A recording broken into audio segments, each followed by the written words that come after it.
નમસ્કાર, money મેનેજરના budget special શોમાં આપનું સ્વાગત છે. તો બજેટ આવી ચૂક્યું છે અને ટેક્સના નવા રેજીમમાં ફેરફાર, તો એલટીસીજી અને એસટીસીજીમાં પણ ફેરફાર થયા છે. રોકાણકાર પર અહીંયાથી ટેક્સનું ભારણ વધ્યું છે. તો પગારદાર વર્ગને તો સ્ટેન્ડર્ડ ડિડક્શનમાં વધારાની રાહત મળી છે, પણ એ તો ન્યૂ રેજીમમાં છે. તો આ બજેટમાં તમારા માટે કયા પ્લસ પોઈન્ટ્સ છે, તો કયા માઇનસ પોઈન્ટ્સ હતા, અને હવે એની આપણા સૌ પર કઈ રીતના અસર પડશે તેનું ઝીણવટપૂર્વકનું વિશ્લેષણ કરવું જરૂરી છે. ને એના માટે આપણી સાથે નિષ્ણાંતો જોડાઈ ગયા છે. ટ્રાન્સિટ કેપિટલના ડિરેક્ટર કાર્તિક ઝવેરી અને મની મંત્રના ફાઉન્ડર વિરલ ભટ્ટ આપણી સાથે જોડાયા છે. કાર્તિકભાઈ અને વિરલભાઈ, ઘણો આભાર તમારો અમારી સાથે જોડાવા બદલ. અને budget is done but not dusted yet. કઈ રીતના કાર્તિકભાઈ તમે જોઈ રહ્યા છો? First of all, of course macro level પર એમને જે કન્ટિન્યુટી આપી છે એ સરાહનીય છે. જે રીતના એલોકેશન કર્યા છે, જીડીપીનું અનુમાન, ફિસ્કલ ડેફિસિટનું જે ટાર્ગેટ આપ્યું છે, કયા તમે પહેલાં તો પ્લસ પોઈન્ટ જોઈ રહ્યા છો કાર્તિકભાઈ? બે મુખ્ય પ્લસ પોઈન્ટ છે. એક તો જે છે કે ફિસ્કલ ડેફિસિટ આપણું 5% અંદર આવી ગયું છે, is a very big positive figure. એટલે આનું છે ને એક પોઝિટિવ પ્રતિક્રિયા થાય આખા વર્લ્ડ, વિશ્વભરમાં. એટલે એ લોકોને લાગે કે ઇન્ડિયા એકદમ સ્ટેબલ છે, ગવર્મેન્ટ સ્ટેબલ છે, ફાઇનાન્શિયલ પોઝિશન સ્ટેબલ છે. એટલે અહીંયા આપણે પૈસા નાખશું તો આપણા પૈસા તૂટશે નહીં અને પૈસાનું આપણે વળતર સારું મળશે. એટલે this is how somebody will think. અને નોટ ઓનલી ધેટ, આગળ પણ કીધું છે કે આગળ જતા ફિસ્કલ ડેફિસિટ હજી ઓછું થશે. એટલે ટૂંકમાં જે ગવર્મેન્ટ ખર્ચો કરશે અને જે ગવર્મેન્ટ કમાશે એનો જે અંતર છે, કે જે ડિફરન્સ છે, એ ઘટતો જશે. અને as a percentage of GDP જ્યારે એને ડિવાઈડ કરીએ ત્યારે એને આપણે ફિસ્કલ ડેફિસિટ કહેતા હોઈએ છીએ, આપણા દર્શકો માટેની જાણકારી માટે. એટલે આપણે જે ડેફિસિટ હતું કે જે 5% આપણે વધારે સ્પેન્ડ કરતા હતા, એની જગ્યાએ અત્યારે આપણે 4.5 તરફ જવાની દિશા પ્રમાણે નીકળી ગયા છે. એટલે દેટ ઇઝ ગુડ. બીજું, લગભગ ઓલમોસ્ટ 25-30 લાખ કરોડ જેટલું મોટું પેકેજ છે, રાઈટ? 11 કરોડ ઇન્ફ્રાસ્ટ્રક્ચરમાં છે, ડિફેન્સમાં 5 લાખ કરોડ છે, હાઉસિંગમાં 10 લાખ કરોડ જેટલું આપ્યું છે. એટલે આ બધા મુખ્ય બેનિફિટ્સ એવડા મોટા મોટા છે. ઇન્ડસ્ટ્રીઝને બેનિફિટ થશે, લોકોને બેનિફિટ થશે, અને એઝ એન ઇન્વેસ્ટર પણ આપણે આ બધા ક્ષેત્રોમાં ઇન્વેસ્ટમેન્ટ કરશું તો આપણે પણ એટલો જ બેનિફિટ મળશે. એટલે on a macro level everything is fine. જે પ્રોગ્રામ હતો, જે ગતિથી એ લોકોને ચાલવું હતું ગવર્મેન્ટને, એ જ ગતિ મેન્ટેન કરી છે. કદાચ 1-2 જગ્યાઓ પર ગતિ વધારી શકાતી હતી, પણ દેટ્સ ઓકે. આજે એને 2 મહિને 6 મહિને આઈ એમ શ્યોર કંઈક ને કંઈક અનાઉન્સમેન્ટ તો આવતી જ રહેશે.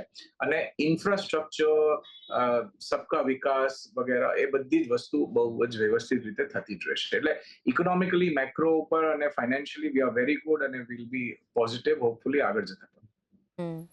પણ વિરલભાઈ, ટેક્સેશન ફ્રન્ટ પર અને એની જે અસર કેપિટલ માર્કેટ્સ પર આપણે જોઈશું, એ આપણને ઓફકોર્સ સમય બતાવશે. પણ ટેક્સેશન ફ્રન્ટ પર એક થોડો માર પડ્યો છે, અને બી પગારદાર અને તમારા અને મારા જેવા હોય એના પર આઈ થિંક ઘણો બધો ભાર પડતો દેખાઈ રહ્યો છે. પણ ટેક્સેશન પોઈન્ટ ઓફ વ્યૂ કયા ચેન્જીસ આપણને જોવા મળ્યા છે કે જે આપણને રિયલી અફેક્ટ કરી શકે છે? તમારો આભાર પ્રીતિબેન, શોમાં બોલાવવા માટે. આપણે વાત કરી રહ્યા હતા પ્રી બજેટ શો વખતે કે અમુક ચેન્જીસ આવશે. હવે હંમેશા જે પગારદાર વર્ગ છે, જે ઇન્કમ ટેક્સ ભરે છે, એને હંમેશા એવું હોય કે ક્યાંક ટેક્સમાં બેનિફિટ મળે. હવે એક તો ક્લિયર છે કે ગવર્મેન્ટ ન્યૂ ટેક્સ રિજીમને બહુ જ સારી રીતે વધારવા માંગે છે, એને વધારે ઇન્સેન્ટિવાઇઝ કરવા માંગે છે, અને એવું ઈચ્છે છે કે વધારે ને વધારે લોકો એમાં જોડાય. પણ હવે આ એકચ્યુઅલી બજેટમાં ડેફિનેટલી ન્યૂ ટેક્સ રિજીમમાં અમુક સ્લેબ ચેન્જીસ થયા છે, અને એવું કહેવાય છે કે અપ ટુ 17,500 એટલે 17,500 જેટલું બધા આખા સ્લેબને કન્સિડર કરીને અગર જોઈએ તો મેક્સિમમ 17,500 જેટલું તમને બેનિફિટ મળી શકે છે. સ્ટાન્ડર્ડ ડિડક્શન ડેફિનેટલી 50,000 થી 75,000 કર્યો છે, એટલે એ પણ એક ફાયદો ત્યાં જોડાશે, પણ એ ખાલી ન્યૂ ટેક્સ રિજીમમાં છે. પણ પ્રીતિબેન, સાચું કહું તો મેં જે થોડું કેલ્ક્યુલેશન કર્યું, મને એવું દેખાય છે કે ન્યૂ ટેક્સ રિજીમમાં જે માની લો કે જે 10 લાખ, 7 થી 10 લાખ અને 10 લાખ થી 12 લાખ વાળો જે સ્લેબ છે, એ જે સ્લેબ વાળાને છે ને એમને ફાયદો થશે. પણ સપોઝ તમારા ડિડક્શન્સ હશે ને, તો તમે ડિડક્શન પર જ ઓલ્ડ રિજીમમાં જાઓ, અને ઓલ્ડ રિજીમમાં ડિડક્શન લેતા હશો, અને તમારા એટલે હોમ લોન નું ઇન્ટરેસ્ટ રેટ છે કે પછી મેડિક્લેમના પોલિસીઝના પ્રીમિયમ્સ તમે ઓલું કરો છો, છોકરાઓની સ્કૂલ ફીસને તમે એટીસીમાં દેખાડો છો. તો એવા ઘણા બધા આસ્પેક્ટ્સથી તમે અગર ડિડક્શન્સ લો છો તો old regime is still better than new regime. હજી પણ ન્યૂ રિજીમને મારા ખ્યાલથી આગળ જઈને હજી પણ વધારે સારું કરશે. ડિપેન્ડ્સ કે કેટલા લોકો એની અંદર જોડાય છે, પણ ઓવરઓલ હા, ન્યૂ ટેક્સ રિજીમમાં ચેન્જીસ કર્યા છે, પોઝિટિવ ચેન્જીસ કર્યા છે. અમુક ફાયદો થશે પણ, અમુક વર્ગને ફાયદો થશે પણ, અમુક લોકો ન્યૂ ટેક્સ રિજીમને પાછું જોશે, રિવાઇઝ કરશે, કેલ્ક્યુલેશન કરશે, ફાયદો દેખાશે તો ડેફિનેટલી ન્યૂ ટેક્સ રિજીમમાં જશે. પણ ડિડક્શન્સ લેતા હશો, વધારે ડિડક્શન લેતા હશો તો old regime is still better. પણ કાર્તિકભાઈ, ડિડક્શન તો બધા જ લેતા જ હશે અને આપણે એટલે જ જોયું છે કે ન્યૂ ટેક્સ રિજીમમાં જે શિફ્ટ થયું છે ઘણું ઓછું થયું છે અને મે બી આ વખતે એક વધારે ઇન્ટ્રોડ્યુસ કરાયું છે કે ભાઈ અટ્રેક્ટિવ બનાવવાની કોશિશ કરવામાં આવી છે. ઇવેન્ચ્યુઅલી વી ઓલ નો કે એક જ રિજીમ રહેશે, પણ ત્યાં સુધી કઈ રીતના તમે જોઈ રહ્યા છો? બિકોઝ અત્યારના આપણે જો ઇન્વેસ્ટમેન્ટ એવન્યુઝ જોઈએ હવે, જે સારા હતા, પણ હવે બધામાં આપણે કોઈ પણ એવો એવન્યુ રહ્યો નથી કે ટેક્સ નહીં લાગે. અને તમે વિડ્રોઅલ પર પણ હવે આપણે ટેક્સ લાગશે, કારણ કે long term short term capital gains ટેક્સની જે અહીંયા વાત કરાઈ છે, થોડું રેશનલાઇઝેશન કરવામાં આવ્યું છે, પણ that doesn't make the investors life easy right now. કઈ રીતના તમે જોઈ રહ્યા છો? કયા એવા ઇન્વેસ્ટમેન્ટ એવન્યુઝ તમે કોઈ જોયા છે કે જેમાં આપણે આ ટેક્સથી બચી શકીએ? ટેક્સથી તો ક્યાંય બચશું નહીં આપણે. ઇનફેક્ટ ટેક્સ તો આપણે અર્નિંગ ઉપર પણ છે ને, જે ખર્ચો કરીએ છીએ એની પર પણ ટેક્સ છે. અને થોડોક હવે ટેક્સ એવી રીતે લાગવા માંડ્યો છે કે ખૂંચે છે આ ટેક્સ. એટલે જે પેલા પ્રેમથી આપતા હતા, હવે લાગે છે થોડુંક. એટલે આ તો આપણું ઓફકોર્સ ઇનિશિયલ રિએક્શન છે. 2 મહિના 6 મહિનામાં આપણે યુઝ ટુ પણ થઈ જશું, પણ તકલીફ થશે ડેફિનેટલી. અને કયા એરિયાઝ એવા લાગે છે કે જે હવે કરી શકીએ? હવે આમાં શું થશે કે બધી જગ્યા ઉપર જો ટેક્સ વધી જાય તો તમારો કોસ્ટ વધી જાય. એટલે ધારો કે તમે મ્યુચ્યુઅલ ફંડમાં ઇન્વેસ્ટમેન્ટ કરતા હતા, તો મ્યુચ્યુઅલ ફંડમાં તમારું એવરેજ કોસ્ટ 1.5 થી 2% જેટલું એવરેજ કોસ્ટ હતું, રાઈટ? એમ ફંડ મેનેજમેન્ટનું કોસ્ટ. હવે એની પર તમે લોંગ ટર્મ કેપિટલ ગેઇન લગાડો તો 10% હતું. હવે એમાં 2.5% વધારો થઈ ગયો છે, એટલે એ કોસ્ટ વધી ગયું. હવે જો તમે શોર્ટ ટર્મમાં કોઈ મ્યુચ્યુઅલ ફંડમાંથી કારણસર નીકળવું પડે, જો કે નીકળવું ના જોઈએ, આપણે તો લોંગ ટર્મ માટે જ કરતા હોય, પણ કારણસર નીકળવું પડે તો કોસ્ટ 20% થઈ ગયું. એટલે કોસ્ટ બધામાં લોંગ ટર્મ વધી ગયું છે. તો નેચરલી આપણે એ જોઈએ કે આપણું રિટર્ન વધારે ક્યાં મળશે. તો રિટર્ન વધારે, કારણ કે આ ગવર્મેન્ટનું એલોકેશન, જે આપણે 2 મિનિટ પહેલા વાતો કરી, કે આ બધા ક્ષેત્રોમાં ઘણું બધું એલોકેશન છે. એટલે હજી પણ આગળના થોડાક વર્ષો સુધી ડિફેન્સમાં, હાઉસિંગમાં જે આવાસ યોજના છે, જે 10 લાખ કરોડની જે બજેટ એલોકેશન થયું છે, ઇન્ફ્રાસ્ટ્રક્ચરમાં જે થયું છે, એ બધાને કારણે જે બધા ફંડ આ બધા ક્ષેત્રોમાં કામ કરે છે ને, એ ક્ષેત્રોમાં, એ ફંડ્સમાં, એ કંપનીઝમાં મેક્સિમમ પ્રોફિટ થશે. એટલે મારું એવું માનવું છે કે આગળના થોડાક વર્ષો સુધી સેક્ટર ફંડ્સમાં તમને ઘણું પ્રોફિટ થશે. તમે સેક્ટર ઇન્ડાઇસીસમાં પણ કરી શકો છો. ETF આપણા દેશમાં લગભગ 1.25 જેટલા તો ETF થઈ ગયા રજિસ્ટર્ડ, જે અમે કેલ્ક્યુલેશન કર્યું. અને એમાં જો તમે ઇન્ડેક્સ ETF એક્સક્લુડ કરી દો, તો આપણી પાસે 120 થી વધારે ETF છે. એટલે ઘણા બધા ETFમાં વેરાયટી થઈ ગઈ છે. ETF નું કોસ્ટ બહુ ઓછું છે. એટલે યુ સી, ક્યાંક તો તમારે કોમ્પન્સેટ કરવું પડે, રાઈટ? કે એટલે એક સાઈડ ઉપર તમને રિટર્ન વધારે મળે, પણ બીજી સાઈડ ઉપર તમને કોસ્ટ પણ એટલું ને એટલું જવાનું હોય, તો તમારું ટોટલ કોસ્ટ વધી જાય. એટલે જો ટેક્સ ઊંચો થઈ ગયો તો તમારે તમારું કોસ્ટ ઓછું કરવું પડે, કારણ કે સરકાર કદાચ ટેક્સ તો ઓછું નહીં કરે, પણ એમાં પણ દેર ઇઝ અ કેવિયેટ કે હવે તમે આ બધા પ્રોડક્ટ્સ લેશો કે જે ETF ટાઈપના પ્રોડક્ટ છે, જેનો કોસ્ટ એકદમ મામૂલી જેટલું હોય છે, પણ એમાં તમને એડવાઇઝર નહીં મળે, કારણ કે એમાં તમારે જાતે કરવું પડશે. કારણ કે એ વસ્તુ જો એડવાઇઝર કરે કે કોઈ પણ તમારા મ્યુચ્યુઅલ ફંડના બ્રોકર કરે, તો એમાં એ લોકોને લગભગ કંઈ નહીં, જેવું કે બહુ જ અમથું મળતું હોય, નાનકડું કમિશન મળતું હોય. એટલે કદાચ એ લોકોને એમાં રુચિ નહીં હોય. એટલે એ બધું ટ્રેડ ઓફ થાય છે. એટલે ઘણું બધું વધારે જાણવું પડશે, શીખવું પડશે. પણ અત્યાર માટે ટૂંકમાં સેક્ટર ફંડ ઉપર ધ્યાન રાખજો. બહુ સરસ એમાં પ્રોફિટ થશે. ETFs ઘણા બધા છે, જે તમે તમારા ડીમેટ માધ્યમથી ડાયરેક્ટલી ખરીદી શકો છો. તમે જેમ તમે ડાયરેક્ટલી સ્ટોક માર્કેટમાંથી ખરીદી શકો છો. ઓકે, તો એટલે those are things to do. એટલે હવે આપણે સ્ટ્રેટેજી બદલવી પડશે. જી, તો થોડી સ્ટ્રેટેજી બદલવી પડશે. આપણે સેક્ટોરિયલ ફંડ્સમાં એક ધ્યાન રાખવું પડશે, ઇટીએફ્સમાં તમારે ધ્યાન રાખવું પડશે. પણ ઇટીએફ્સમાં જેમ કહ્યું કાર્તિકભાઈ, થોડું યાદે હવે કામ કરવું પડશે, કારણ કે જ્યાં બહુ માર્જિન નથી હોતા ત્યાં મ્યુચ્યુઅલ ફંડ્સ કે ફંડ હાઉસીસ કંઈ કામ નહીં કરી શકે, કારણ કે એમાં એમને કે રિટર્ન્સ એટલા નથી મળતા હોતા. પણ બીજી બાજુ વિરલભાઈ, અસેટ ક્લાસ વાઇઝ આપણે જો ઇન્વેસ્ટમેન્ટ પેટર્ન જોવી હોય અને ટેક્સ પેટર્ન જોવી હોય અને એની ઇમ્પેક્ટ જોવી હોય, તો કઈ રીતના તમે જોઈ રહ્યા છો ઓન ધ મ્યુચ્યુઅલ ફંડ્સ? પછી બોથ ડેટ અને ઇક્વિટી. ગોલ્ડ પર આપણે જોયું કે એ લોકોએ કસ્ટમ ડ્યુટી ઓછી કરી છે, પણ બીજી રીતે કઈ રીતના ઇમ્પેક્ટ કરી શકે છે? અને ત્રીજું, ઇન્ટરનેશનલ ફંડ્સ. આપણે અહીંયા ઇન્ટરનેશનલ ફંડ્સમાં પણ ઇન્વેસ્ટ કરીએ છીએ. આ ત્રણેય ક્લાસ પર કઈ રીતના ઇમ્પેક્ટ પડશે? મને લાગે છે પ્રીતિબેન, આ બજેટમાં ઇન્વેસ્ટર્સને એટલે આપણે છે ને હંમેશા મની મેનેજરમાં પણ આપણે જ્યારે બજેટની વાત કરીએ છીએ પ્રી બજેટ વખતે, ત્યારે આપણે હંમેશા કહેતા આવ્યા છે કે પેરિટી હોવી જોઈએ, ટેક્સેશનમાં કન્ફ્યુઝન ન હોવી જોઈએ. હવે આ વખતે કદાચ છે ને પેરિટીની વાત એ લોકોએ સાંભળી લીધી અને પેરિટી કરી નાખી, બરાબર છે. પણ હવે પેરિટી કરવામાં પ્રોબ્લેમ એ થયો છે કે ટેક્સેશન વધી ગયું છે અને કેટલું રિટર્ન્સ મને મળશે એ એસેટ ક્લાસમાંથી, એના ઉપર હવે વધારે બધી વાતો થવા માંડી છે. જેવી રીતે કાર્તિકભાઈએ કીધું કે કોસ્ટ મારી વધી જશે અને મને રિટર્ન્સ એ પ્રમાણે મને અગર નહીં મળે તો પછી મને એ પર્ટિક્યુલર એસેટ ક્લાસમાં નાખીને ફાયદો શું? હવે મને ડેટ ફંડ્સની જ હું અગર વાત કરું તો ડેટ ફંડ્સમાં પહેલા ઇન્ડેક્સેશન પહેલા કાઢી નાખ્યું બજેટમાં 2 વર્ષ પહેલા, રાઈટ? એની વાતો ચાલતી હતી કે કદાચ એ પાછું આવી જાય તો ડેટ મ્યુચ્યુઅલ ફંડ્સ છે એ પાછા લુક્રેટિવ બની શકે compare to other asset class, જેવી રીતે ફિક્સ ડિપોઝિટ્સ છે, બોન્ડ્સ છે, રાઈટ? પણ હવે આ વખતે તો ઇન્ડેક્સેશન જ કાઢી નાખ્યું, રાઈટ? બીજી બધી જે પણ ફિઝિકલ એસેટ્સ હતી એમાંથી ઇન્ડેક્સેશન કાઢી નાખ્યો. ડેટનું જે ટેક્સેશન છે એઝ પર સ્લેબ રેટ છે, એટલે તમે જે બીજા એસેટ ક્લાસની સામે તમે પેરિટી કરવામાં તમારું જે રિટર્ન્સનું છે ત્યાં તમારે માર ખાવો પડશે. હવે મ્યુચ્યુઅલ ફંડમાં પણ એવું થયું છે કે એક ખાતેથી દીધું છે ને એક ખાતેથી લઈ લીધું છે. હવે 1 લાખ સુધીનું પહેલા જે મને એક્ઝમ્પશન મળતું હતું કે હું 1 લાખનો પ્રોફિટ બચાવી શકતો હતો અને એને ડિડક્ટ કરીને પછી જે મને પ્રોફિટ થતો હતો એના ઉપર ટેક્સ લાગતો હતો. હવે 1 લાખના 1,25,000 કર્યા છે, પણ મારું જે 10%નું હતું 10નું 12.5 કરી નાખ્યું છે અને એવી પણ વાતો ચાલે છે કે કદાચ એને 15 સુધી પહોંચાડશે. તો હવે જે ફંડ મેનેજર્સ જે છે, રાઈટ, સપોઝ આપણે ઇક્વિટીની વાત કરીએ તો ફંડ મેનેજર્સને એટલું પ્રોએક્ટિવલી ને એટલું ધ્યાનમાં રાખીને મેનેજ કરવું પડશે કે જેનાથી રિટર્ન્સ નીકળી શકે. હવે જેવી રીતે કાર્તિકભાઈએ કીધું કે ભાઈ સેક્ટોરિયલ સેક્ટર્સમાં નાખશો, સેક્ટોરિયલ સેક્ટર્સમાં તમે નાખશો તો રિસ્ક પણ એની સાથે એટલું એસોસિએટેડ છે. હવે મ્યુચ્યુઅલ ફંડના પોઈન્ટ ઓફ વ્યૂથી ઈ અગર સેક્ટોરિયલમાં અગર ફંડ મેનેજર્સ નાખશે તો એમાંથી કેટલું રિસ્ક એડજસ્ટેડ રિટર્ન એ આપી શકશે અને પછી હું જ્યારે પ્રોફિટ બુક કરવા જઈશ ત્યારે મારું શું થશે એ મારે જોવાનું.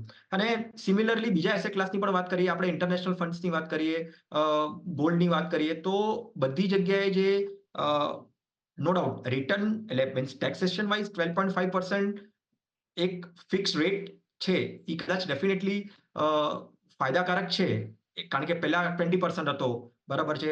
શોર્ટ ટર્મની પણ વાત કરીએ તો 15% થી વધારીને 20% કરી નાખ્યો, જે એની ઇમ્પેક્ટ બહુ નેગેટિવલી થશે, કારણ કે શોર્ટ ટર્મમાં મને નથી લાગતું, નો ડાઉટ આપણે ઇન્વેસ્ટમેન્ટના પોઈન્ટ ઓફ વ્યૂથી હંમેશા આપણે ઇક્વિટીના પોઈન્ટ ઓફ વ્યૂથી લોંગ ટર્મ કહેતા જ હોઈએ છીએ, પણ જે ડેટ ઇન્સ્ટ્રુમેન્ટ છે એ આપણે શોર્ટ ટર્મ વખતે પણ ઘણી વખત યુઝ કરીએ છીએ. હવે ત્યાં આટલો ટેક્સ વધી જશે તો કેટલું લોકો શોર્ટ ટર્મમાં નાખશે અને એને રિયલાઇઝ કરશે અને એને બુક પ્રોફિટ કરીને એમના જે ગોલ્સ જે છે, કારણ કે આપણે હંમેશા ફાઇનાન્શિયલ ગોલ્સની વાત કરતા હોઈએ છીએ, તો ફાઇનાન્શિયલ ગોલ્સ અચીવમેન્ટ કેવી રીતે થશે, કેટલી હદે થશે, કેટલી સારી રીતે થઈ શકશે, એને ડિફર કરવું પડશે, એમાં પ્લાનિંગ કરવું પડશે, કારણ કે આ ટેક્સેશન પેરિટી લાવવાના પોઈન્ટ ઓફ વ્યૂથી ઘણું બધું ચેન્જીસ કરી નાખ્યું, પણ એની ઇમ્પેક્ટ જે છે end of the day asset class ઉપર બહુ સારી થવાની છે નહીં એવું દેખાઈ રહ્યું છે રિટર્ન પોઈન્ટ ઓફ વ્યૂ. અગર પરફોર્મન્સ સારું આવ્યું, રિટર્ન સારું આવ્યું તો ડેફિનેટલી એડવાન્ટેજ છે ઇન્વેસ્ટર્સને. કાર્તિકભાઈ, તો હવે કરવાનું શું? જે લોકોએ આપણે યુઝ્યુઅલી વી એડવાઇસ કે તમે લોંગ ટર્મ રહો અને તમારા ઇક્વિટી માર્કેટ્સમાં રહો કે ફંડ્સમાં રહો અને you will have good returns. પણ હવે એવું થઈ ગયું છે કે ભાઈ જ્યારે પણ આપણે નીકળીશું ટેક્સ લાગી જશે ને એમાં બી વધારે થોડો લાગશે. 10થી 12.5% કરવામાં આવ્યો છે, તો એમ તો લાગે કે નાનું, પણ જ્યારે આપણે એકચ્યુઅલી મેથ્સ કરીએ છીએ ત્યારે એનો ઘણો બધો માર પડી જતો દેખાઈ રહ્યો છે. અત્યારના હવે શું સ્ટ્રેટેજી રાખવાની લોંગ ટર્મ ઇન્વેસ્ટરે ઇક્વિટી માર્કેટ્સમાં ઇન્વેસ્ટ જેને કર્યું હોય અથવા તો કરવા માંગતા હોય? Pritiben, you are right. અને છેલ્લા લગભગ 48 કલાકમાં એટલે છેલ્લા 2 દિવસમાં એટલા બધા કોલ્સ થયા છે, એટલું બધું ક્લાયન્ટ્સે પણ ફોન કરીને પૂછ્યું છે કે શું કરવું જોઈએ. અને કારણ કે બધા લોકો ગણતરી કરવા માંડી ગયા છે. અને આમાં શું છે કે આપણે પોર્ટફોલિયોમાં લોંગ ટર્મ એટલે આપણા માટે ઘણી બધી વાર લોંગ ટર્મ એટલે વારસામાં આપણે આપી દેતા હોઈએ છીએ. લોંગ ટર્મ એટલે 25-50 વર્ષ લોંગ ટર્મ આપણે કન્સિડર કરતા હોઈએ છીએ. મને મારા દાદા તરફથી થોડા શેર્સ ને બધું મળેલું. એ જ રીતે આપણે એમ ઈચ્છા કરતા હોય છે કે હું મારા દીકરા દીકરીઓને આપીશ, એ લોકોના પૌત્ર પૌત્રીઓને આપીશ, બધા લોકોને હું ઇનહેરિટન્સમાં કંઈક આપીશ. પણ હવે બેઠા બેઠા અમથા તમારા પૈસા ત્યાં ટેક્સમાં કપાઈ જતા હોય તો બધાને છે ને એક ચિંતાનું વાતાવરણ થઈ ગયું છે કે ગઈકાલ સુધી 10 હતા, હવે થઈ ગયા 12.5. હું બીજા 5 વર્ષ રાહ જોઈશ તો 20% પહોંચી જશે. એટલે દાખલા તરીકે સિમ્પલ એક્ઝામ્પલ લો, 10 લાખ રૂપિયા તમારું કેપિટલ ગેઇન અત્યારે છે કોઈ લોંગ ટર્મમાં, જે તમે સમજો 10 વર્ષથી રાખ્યું છે, તો 5-6 વર્ષ પહેલા તેમાં ટેક્સ 0 હતો. આજે એની પર એટલે પરમ દિવસ સુધી એમાં 10% હતો. એ 10 ની જગ્યાએ આજે 12.5 થઈ ગયો. એટલે તમારા 10 લાખના ગેઇન ઉપર કાંઈ કર્યા વગર 25,000 રૂપિયાનો ટેક્સ વધી ગયો. કરોડ રૂપિયાનો તમારો ગેઇન હોત તો 2.5 લાખ રૂપિયા ગેઇન, કેપિટલ ગેઇન ટેક્સ વધી ગયો, રાઈટ? પણ એમ જ વિચાર કરો કે આ 10 લાખ અત્યારે તમારી પાસે ગેઇન છે, તમે કાંઈ નહીં કર્યું, બીજા 10 વર્ષ સુધી એમને એમ રહેવા દીધું. આપણે આશરે રૂલ ઓફ થંબ પ્રમાણે કેલ્ક્યુલેટ કરીએ કે આ જે એકના બમણા પૈસા 5 વર્ષે થાય અને પછી 4 ગણા 10 વર્ષે થાય, તો તમારું 10 લાખનું ગેઇન આગળના 10 વર્ષમાં 40 લાખ રૂપિયાનું ગેઇન થઈ જશે. ત્યારે ટેક્સ 25% હશે. તો તમારું તો કાંઈ ખાધું પીધું ને કાંઈ કર્યા વગર તમારો ટેક્સ વધતો જાય છે. તમારું પ્રોફિટ વધે છે પણ તમારો ટેક્સ પણ બહુ ગતિશીલ રીતે વધતો જાય છે. એટલે મને એવું લાગે છે કે ઘણા બધા લોકો, ઘણી બધી નવી નવી સ્ટ્રેટેજીઓ આવશે અને લોકો એમ કહેતા રહેશે કે આગળના ટેક્સનું કોઈ ખબર નથી, પણ વર્ષે 1.5 વર્ષે બુક કરતા જાઓ. એટલે કદાચ એવું થશે કે એક સમય કે લોંગ ટર્મનું આખું ડેફિનેશન જ બદલાઈ જશે. અને એક વર્ષે તમે આજે 12% ટેક્સ ચાલુ છે કે આજે 13% છે કે 15% છે, આજે બુક કરી લો. કોને ખબર નેક્સ્ટ બજેટમાં શું કરશે કે 2 વર્ષ પછી શું ટેક્સ. એટલે આજે દિશા લીધી છે ને ગવર્મેન્ટે કે મારે બધું જ ટેક્સ કરવું છે. એટલે આ જે અત્યારનું જનરેશન છે, એટલે આજે આગળના 10 વર્ષ છે ને એમાં લોકોને બહુ મૂંઝવણ થશે. 10 વર્ષ પછી તો લોકો ભૂલી જશે. જે નવા લોકો આવશે એ લોકોને કઈ ખબર જ નથી. એ લોકોના માટે એ જ છે કે ઓકે, આ પણ કરશું તો ટેક્સ ભરવાનો છે, આ પણ કરશું તો ટેક્સ ભરવાનો છે. ત્યારે કન્ફ્યુઝન નહીં રહે. પણ અત્યારે જે કન્ફ્યુઝન છે ને એને કારણે ઘણું બધું તમે જોશો, કારણ કદાચ પોર્ટફોલિયોમાં ઘણું બધું ચર્નિંગ થઈ જશે. લોકો બાપ દાદાના મળેલા પોર્ટફોલિયો ઘણા બધા વેચી નાખશે, કારણ કે કોઈ ભરોસો જ નથી કે આગળ જતા કેટલું ટેક્સમાં જતું રહેશે આમાંથી. અને આગળ જતા મે બી એનો રેટ વધી શકે છે. એટલે થોડું આપણે લોસમાં બી કરવાનું હોય, પણ પ્રોફિટ એન્ડ લોસ જેવું થઈ સેનારીઓ આવી ગયો છે. પણ વિરલભાઈ, વિમેન માટે કે સ્ત્રીઓ માટે શું કોઈ સ્પેશિયલ પ્રાવધાન આવ્યા છે આ વખતે, કે કઈ રીતના તમે જોઈ રહ્યા છો અને ક્યાં આવ્યા છે, ઇફ આવ્યા છે તો?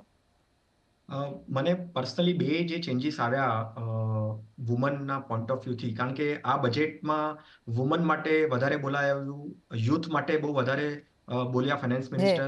તો વુમન માટે જે એમણે 2 વાતો કીધી, એક તો એમણે જે ઇમ્પોર્ટ ડ્યુટી જે હતી જે કટ કરી 15% થી લઈને 6% સુધી લઈ ગયા, રાઈટ? હવે એની અગર આ ડિસિઝન અગર આપણે જોઈએ જે આ આવ્યું છે આ વખતે બજેટમાં, એના કારણે ડેફિનેટલી ગોલ્ડ જે છે એની ગોલ્ડની પ્રાઇસ અત્યારે ડાઉન થશે, પણ પછી એનું જે એના કારણે એ જે ડ્યુટી કટના કારણે છે એમાં ડિમાન્ડ વધશે.